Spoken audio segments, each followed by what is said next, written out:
வணக்கம். தனலட்சுமி ராஜா, மதுரை. தெரிந்த கோயில் தெரியாத ரகசியம். அருள்மிகு விசாலாட்சி சமேத காசி விஸ்வநாதர் திருக்கோயில், திருப்பரங்குன்றம், மதுரை.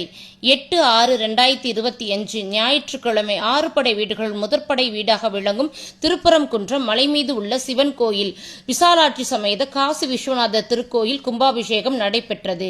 வைகாசி விசாகம் முருகப்பெருமான் பிறந்த நாள் அன்று பால்குடம் எடுத்தல் திருவிழா முன்னிட்டு முருக பக்தர்களுக்கு அன்னதான பணியினை ஸ்ரீ சுப்பிரமணிய சுவாமி திருக்கோயில் நிறைவு செய்து விட்டு பிறகு மேலே மலை மீது உள்ள சிவன் கோயிலுக்கு சென்று தரிசித்து வந்தோம்.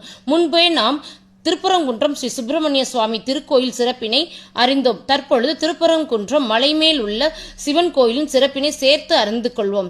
தருமி பாடலுக்கு பொற்குழி வழங்கிய நக்கீரர் சிவபெருமான் திருவிளையாடலுக்கு பின் நக்கீரர் மலை மேல் சிவபூஜை செய்து வந்தபோது மரத்திலிருந்து கீழே நீரின் மீது விழுந்த இலை பாதி மீனாகவும் பாதி பறவையாகவும் மீன் நீருக்கு இழுக்க பறவை தரைக்கு இழுக்கும் இந்த மாய நிகழ்வினால் நக்கீரரின் சிவபூஜை கெட்டது.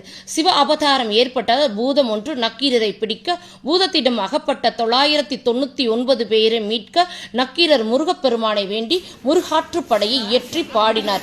நக்கீரர் பக்திக்கு மனமிறங்கி முருகப்பெருமான் தனது வேலினால் பூதத்தினை சம்ஹாரம் செய்து நக்கீரர் உட்பட 1000 பேரை மீட்டார். பூதம் தீண்டிய சாபத்தினால் முருகப்பெருமான் தனது வேலை கொண்டு பாறையை பிளந்து கங்கை நீரை பெருகச் செய்தார். இத்தீர்த்தம் காசி தீர்த்தம் எனவும் நக்கீரர் வழிபட்ட சிவபெருமான் காசி விஸ்வநாதராக விசாலாட்சியுடன் அருள்பாலிக்கிறார்.